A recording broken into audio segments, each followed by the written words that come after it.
ተበበላ ቆይ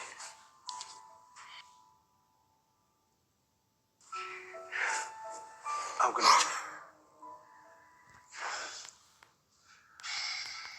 እኔ ቆንጆ ታገቢኛለሽ?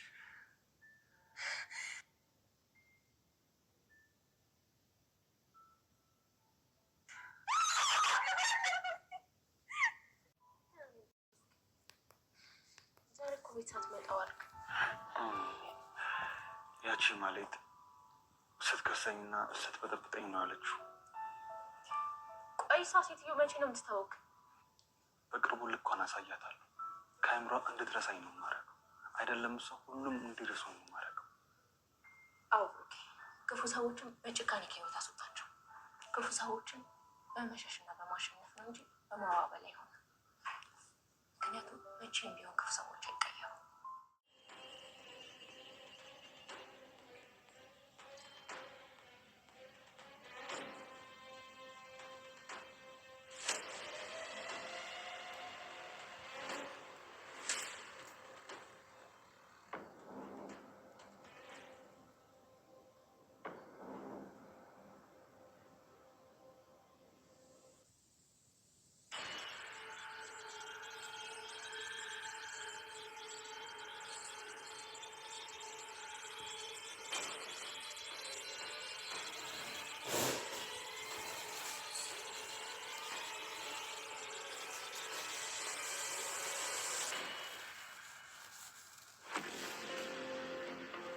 አንድ ሰው ብትገይ አይፎን 17 ይገዛልሻል። በየዱባይ ሞሎች እንደሆነ አላውቅም ተቀራራጭ ነበር። ለምን ነው ለሰው ልጅ ማሰብ? በየሞሎቹ ተዝናኛለሽ። ይሄንን ወስኝ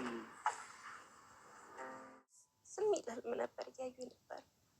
ዛሬ እንኳን ባቀሰቅሽኝ ጥሩ ነበር። ደግሞ ምንድነው እኮኝ እንዴ? አው እየጮሽ ነበር እያልሽ ነበር። ደስታ እኮ ነው። አሁን ነግቷል። በትንሽ እንኳን ብቆይ ምን አለበት? ቢያንስ እንኳን ቀለበት ውስጥ ከሚደረግልኝ ድረስ በህልምሽ እንኳን አይሳካልሽ የተባልኩት ብሩኬ ዛሬ ከሰንሰለቱ ፈቶ አምልጧል። ውድ ቤተሰቦቻችን እንግዲህ ፈጣሪ መጨረሻውን ያሳምረው። ከታሰረበት ሰንሰለት አጋጣሚ ላልቶ ስለነበረ እንደማንም ብሎ ሰንሰለቱን አሽሉኳል። ከእጁ ማሽሎክ ብቻ አይደለም ተነስቶ ቆሟል ማለት ነው። ቆሞ እየተራመደ ነው የሚገኘው። ግን ብዙ ቀን እስራትና ብዙ ቀን ቅጥቃጤ ስለደረሰበት ያን ያክል ፈጥን ብሎ ነገሮችን እርምጃን ማድረግ ቶሎ ፈጥኖ የሆነ ቦታ ላይ ለመሄድ ብዙ ባይችልም ግን እግዚአብሔር ረድቶት እንግዲህ ሰንሰለቱ ያው እንደምታውቁት በጣም ከባድ ነው። በቃ ምን ብዬ ንገራችሁ ቤተሰቦች፣ ያው እንግዲህ ብሩኬ ከጠፋ ከ2 ወር በላይ ሆኖታል። በዚህ በ2 ወር ውስጥ እንግዲህ በቅጥቃጤ ውስጥ ነው ያለ ማለት እየተቀጠቀጠ ነው፣ እየተደበደበ ነው። እጁን እግሩን ሰንሰለት ታስሮ ነው። እግሩን ሲፈቱት እጁን ሲፈቱት እግሩን እያደረጉ ነው እንግዲህ እንትን የበዛበት ያለው። ግን ዛሬ በጣም ደስ በሚል ሁኔታ እግሩ ፊት ቀን ተፈቶ ነበረ እና እጁን እንግዲህ እንደማንም ብሎ ይላላ ስለነበረ እንትኑ ፈቶታል ማለት ነው። ማለት እጁን አሽልኮ ቆሞ እየሄደ ነው። ቆሞም እንግዲህ ቀጥታ ሌሊት ላይ ሰዎቹ እንደተኙ በሚችለው ነገር አመቻችቶ ለመውጣት ጥረት እያደረገ ነው። ያንን ጥረቱን እንትን አድርገው ደግሞ ሞገስና መድብል ደግሞ እንዳያቸው ተመካክረው ዙሪያውን ልብሳቸውን ቀይረው አለባበሳቸውን ሁሌታቸውን ቀይረው ሌላ ሰው መስለው ግቢውን እየቃኙ የሚወጣ የሚገባውን ቸክ እያደረጉ ነው የሚገኙት።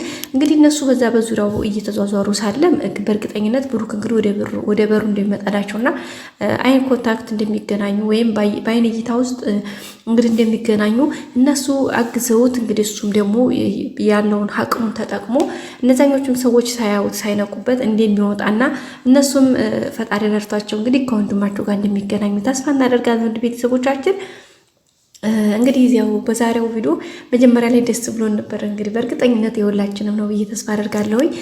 በጣም ደስ ብሎን ነበረ። ምክንያቱም ይሄ ብሩኬ ታገቢኛለሽ የሚለውን ቅድስቴን እዚህ ያለውን ፓርት እኔ እውነት ነበር የመሰለኝ። ውድ ቤተሰቦቻችን ግን ለካስ በህልም ነው። እኔ እኮ የህልም አልመሰለኝም እንዴ! እኔ እኮ እውነት መስሎኝ ማለት ነው። እንዴ እነ መድብል እኮ እዛ ጋ ሂደዋል። እንዴት እሱ በዚህ ሊመጣ ቻለ? እንዴትስ በዚህ ፍጥነት ቅድስቴን ታገቢኛለሽ ማለት ቻለ? ምናምን እያልኩ ከራሴ ጋር እየተጨከራከርኩ ነበር። ለኬስ ህልም ነው እንግዲህ። ሌላ ምንም ባይማልም ቅድስቴን ህልምሽን ያሳካልሽ፣ ህልምሽን እውን ያደርግልሽ ነው ማለት የምንፈልገው። ሌላው ያው እነ መድብል እንግዲህ ብዙ ጥረቶችን አድርገው ነበረ፣ ግን አልተሳካም። ያው ስላልተሳካም ተመልሰው እንግዲህ መጥተዋል ማለት ነው። ያው ጓደኛቸው ተመቶ ነበረ። የመድብል ጓደኛው እንግዲህ ተመቶ ነበረ። ያው ግን ብዙ ጉዳት አልደረሰበትም። ያው በጥይት ተመቷል። ደም ምናምን እየፈሰሰው ነበረ። እንግዲህ ሆስፒታል ይዘውት ሄደዋል። ሆስፒታል ሄዶ ሕክምና አድርጎ ሰላም ተመልሷል። ያው ይህን ያክል ለክፉ የሚሰጠው ነገር አይደለም፣ እግዚአብሔር ይመስገን። ግን ያው ያሰቡት ነገር አልተሳካም። ግን ደግሞ የሆነ ማለት ብዙ ነገሮችን አይተው ቀኝተው መጥተዋል። የግቢውን ሁኔታ ነገርዮሹን እንዴት መግባት እንዴት መውጣት እንዳለባቸው እንደዛ አይተው መጥተዋል ማለት ነው ቤተሰቦች። ሌላው እንግዲህ ዝና ሳይሆን ያው ከሌሞ ሲሳት ያው ዋናው ኃላፊያቸው ሰውዬ እነ መድብል እንዲሆኑ ሙከራ ያደረጉት አውቋል ማለት ነው። በዛም እንግዲህ መድብልን ማነው ዝና ጋር ደውሎ እነሱ ናቸው ይሄን ነገር ያደረጉት። ስለዚህ እነዚህ ሰዎች በጣም ኃይለኞች ናቸውና አንተም ተጠንቀቅ፣ ሁለተኛም ደግሞ ሌላ ነገር ችግር እንዳይፈጥሩ እነዚህ ሰዎች መወገድ ያለባቸው እያለው ነበር ማለት ነው። ዝና እንግዲህ እሱን ያሰበው ምንድን ነበረ?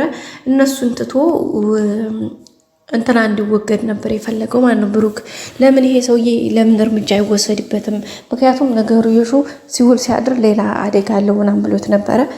ግን ያው መድብል አሁን መወገድ ያለባቸው ይልቅስ እነ መድብል ናቸው እንጂ እሱ አይደለም ነው ያለው ማለት ነው። ካሌብ ሞሳ የሚባለው ሰውዬ ካሌብ ግዴታ ብሩክ መቆየት አለበት፣ እሱ በዚህ እንትን ማለት የለበትም ነው